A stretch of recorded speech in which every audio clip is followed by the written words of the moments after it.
آپ کو most welcome اور پرزور استقبال کرتے ہیں. انشاءاللہ العزیز ان کا طویل خطاب ہوگا. اسی طریقے سے جماعت کا ایک گوہر آبدار جس کے بغیر شاید ہندو نیپال کا کوئی اجلاس اس کامیابی کو نہ پہنچ سکے جو مطلوب ہوا کرتی ہے. میری مراد فضیلت الشیخ عبدالغفار سلفی حفظ اللہ ہے, جنہیں آج دنیائے خطابت کا ہیرو مانا جاتا ہے اور ان کے بغیر شاید جلسوں کو ادھورا مانا جاتا ہو. ان کا بھی انشاءاللہ العزیز ایک شاندار خطاب ہوگا اور ایک لمبا خطاب ہوگا. اسی طریقے سے ہماری سدھارتھ نگر کی سرزمین سے جو ذرات, بلکہ کئی ذرات ایسے ابھرے ہیں, اٹھے ہیں, جو آسمان کی بلندیوں تک گئے ہیں. ضلع سدھارتھ نگر کے ایک مقام اور تحصیل شہرت گڑھ کے قریب موضع پگلہوا, جہاں سے ایک ذرہ نے باوجود کی غیر اہل حدیث گھر سے جس کا جنم ہوا اور اس نے اپنی تعلیم کے ذریعہ سے جس نے مسلک حق کو اچھی طرح سے جانا اور پہچانا اور اس مسلک حق کی نشر و اشاعت میں ہوش سنبھالنے کے بعد جس نے آج تک زیادہ ہندوستان میں اور نیپال میں تو نہیں بلکہ اس سرزمین پر اس نے کام کیا ہے جسے ہم ارض مقدسہ اور سعودیہ کہا کرتے ہیں, وہاں کے ایک مقام حائل میں آپ نے بہت ہی لمبی دعوتی خدمات انجام دیا ہے. آج اس وقت وہ انڈیا میں ٹھہرے ہوئے ہیں, مقیم ہیں, اور آپ کی خطابت سے ہندوستان کے لوگ فائدہ اٹھا رہے ہیں. اور اسی طریقے سے ہندوستان سے متصل یہ سرحدی علاقہ نیپال میں آپ کی تشریف آوری ہوئی ہے. میری مراد فضیلت الشیخ سید معراج ربانی مدنی حفظ اللہ ہیں. یہ نیشنل نہیں بلکہ انٹرنیشنل خطیب ہیں. میں بار بار مبارکباد پیش کرتا ہوں محسن کے ساکنین کو, یہاں کے باشندوں کو, یہاں کی انتظامیہ کو, کہ انہوں نے قومی اور بین الاقوامی سطح کے خطیبوں کا آج یہاں پر محسن کی سرزمین میں استقبال کیا ہے اور ان سے مکمل طور پر فائدہ اٹھانے کی پوری کوشش کی ہے. تو یہ ایک طرح کا ایک مختصر تعریف اور تعارف میں پیش کر رہا تھا ان حضرات کا جو آج آپ سے روبرو ہونے والے ہیں اور جو آپ سے کتاب و سنت کے حوالے سے خطاب فرمانے والے ہیں. قبل اس کے کہ ہم اپنے پہلے خطیب کو دعوت سخن دیں, میں جناب صدر جلسہ سے بڑے ہی ادب کے ساتھ اور بڑے ہی احترام کے ساتھ آپ سے گزارش کریں گے کہ رات کا دامن بہت چھوٹا ہو رہا ہے اور اس درمیان ہمارے تمام اسٹیج کے خطبہ کو ہمیں سننا ہے اور پیش کرنا ہے, اور آپ کے مشورے سے ہم چاہیں گے کہ سب کو تھوڑا تھوڑا وقت ملے, جو جس اعتبار سے ہے اس اعتبار سے موقع ملے. صدارتی خطاب کے لیے میری گزارش ہے گر قبول افتر زہر زو شرف آپ 20 منٹ کے اندر ایک مختصر صدارتی خطاب فرما دیں. مجھے پوری امید ہے کہ انشاءاللہ میدان خطابت میں آپ یہ طولہ رکھتے ہیں اور آپ دریا کو کوزے میں بند کر سکتے ہیں. انشاءاللہ العزیز آپ کے صدارتی خطاب سے نئی جہاد اور نئی روشنی ہمیں ملے گی اور ہمارے آنے والے خطبہ کو ملے گی. دعوت توحید کانفرنس جو ایک عظیم کانفرنس ہے, اس عظیم کانفرنس کے عظیم المرتبہ صدر کانفرنس شیخ محمد نسیم محمد یونس المدنی حفظہ اللہ صدارتی کلمات کے لیے آپ کے سامنے مائک پر.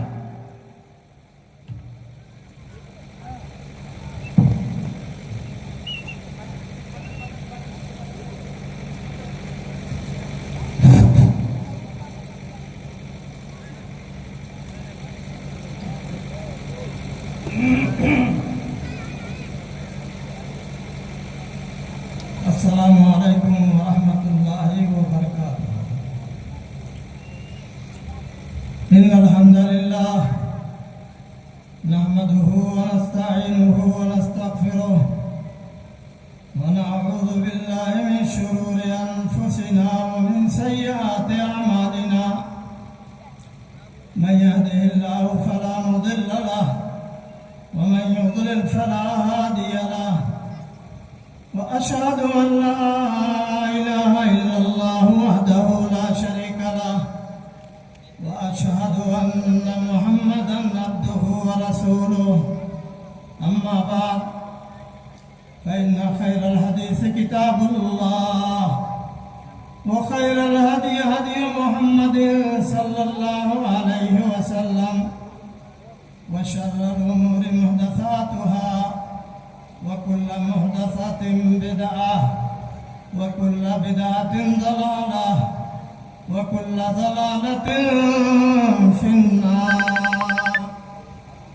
أعوذ بالله من الشيطان الرجيم. بسم الله الرحمن الرحيم.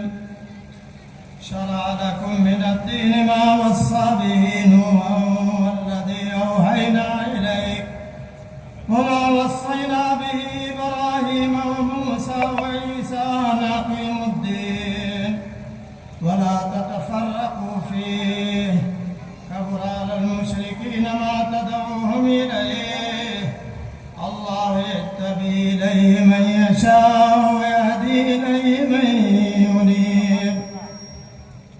رب اشرح لي صدري ويسر لي أمري واحلل عقدة من لساني يفقهوا قولي. رب زدني علما سبحانك لا علم لنا إلا ما علمتنا إنك أنت العليم الحكيم. گلے جفائے وفا نما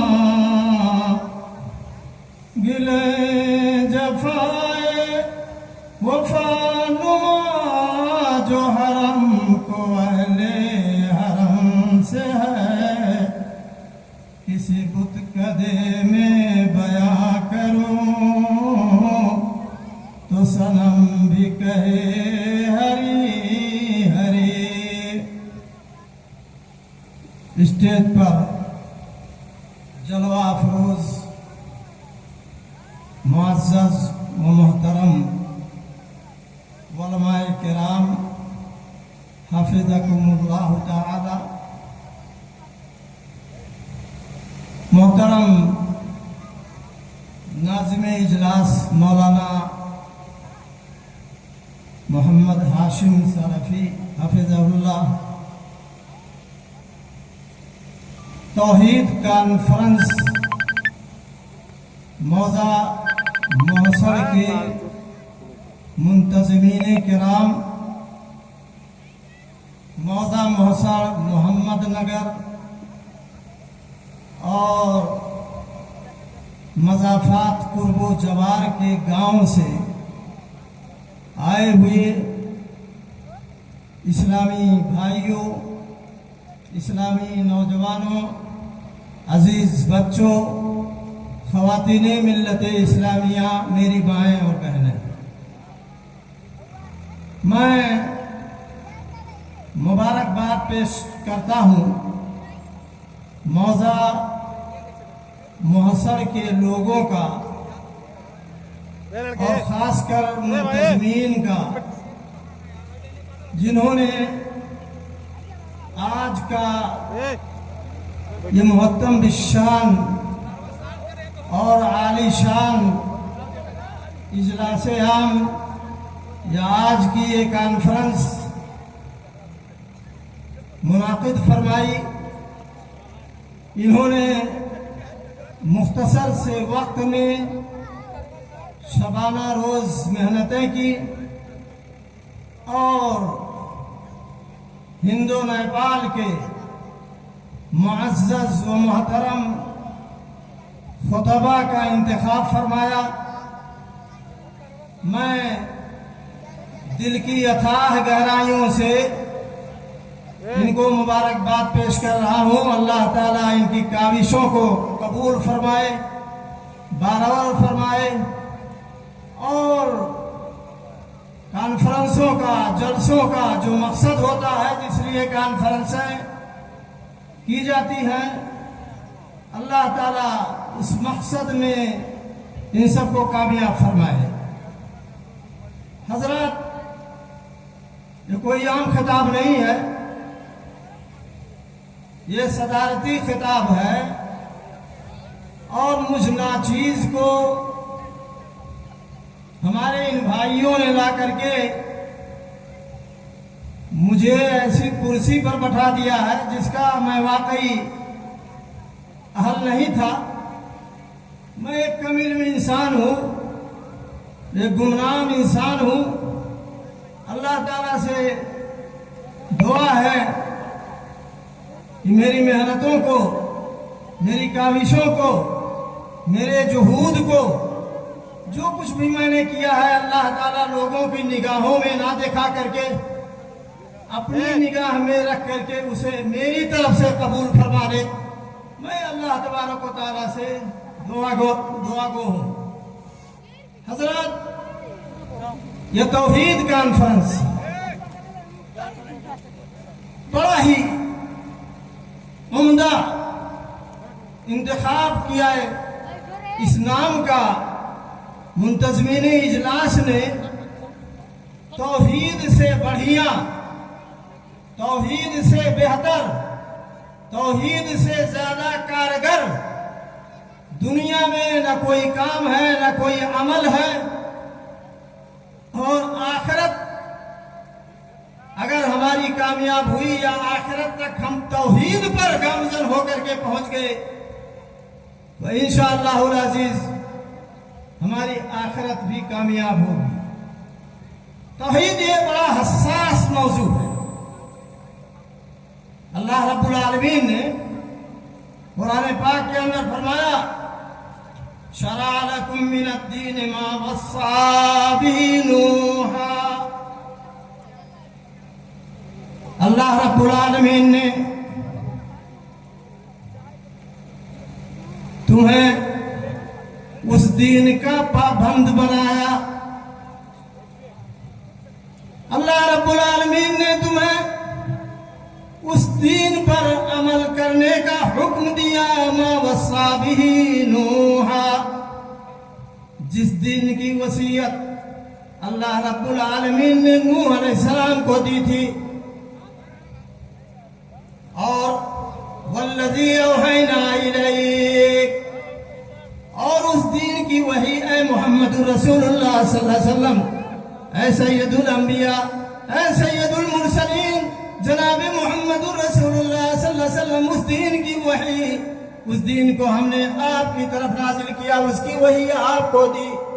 وما وصینا به ابراہیم, اور اس دین کی وصیت ہم نے ابراہیم کو کی تھی, ہم نے موسیٰ علیہ السلام کو کی تھی, ہم نے عیسیٰ علیہ السلام کو اس دین کی وصیت کی تھی. وہ دین کیا تھا؟ جس دین کی وصیت اللہ رب العالمین نے نوح کو کیا, جس دین کی وحی, جس دین کا حکم اللہ رب العالمین نے جناب محمد رسول اللہ صلی اللہ علیہ وسلم پر نازل کیا, جس دین کی وصیت اللہ رب العالمین نے اولو العزم پیغمبروں کو کی, حضرت نوح علیہ السلام, حضرت ابراہیم علیہ السلام, حضرت موسیٰ علیہ السلام, حضرت عیسیٰ علیہ السلام. وہ دین کیا تھا؟ کون سا دین تھا؟ ان اقیموا الدین ولا تتفرقوا فیہ, کہ تم دین کو قائم کرو, دین کو قائم کرو. یہی حکم اللہ رب العالمین نے سب نبیوں کو دیا کہ دین کو قائم کرو, اقامت دین کا کام کرو. ان اقیموا الدین ولا تتفرقوا فیہ, اس کے اندر تفرقہ بازی نہ کراؤ, اس کے اندر گروہ بندی نہ کراؤ, اس کے اندر مسلک کر کے جھگڑا نہ کراؤ. ولا تتفرقوا فیہ. مسلمانوں, مختصر سا وقت ہے, اگر زیادہ وقت ملا ہو تو بڑی تفصیل سے انشاءاللہ میں عرض کرتا. اس مختصر سے وقت میں یہ بتانا چاہتا ہوں دعوت توحید کانفرنس میں کہ آج مسلمانوں کو گمراہ کیا جا رہا ہے. مسلمانوں کے اندر خلفشار مچایا جا رہا ہے, مسلمانوں کو ذہنی طور پر پریشان کرنے کی کوشش کی جا رہی ہے, اور مسلمانوں کو ایک لالی پاپ دکھایا جا رہا ہے. ایک خوشنما بات مسلمانوں کے اندر کہی جا رہی ہے, اور خاص طور پر یہ ہمارے نوجوان جو علماء ہیں, جن نوجوان علماء کو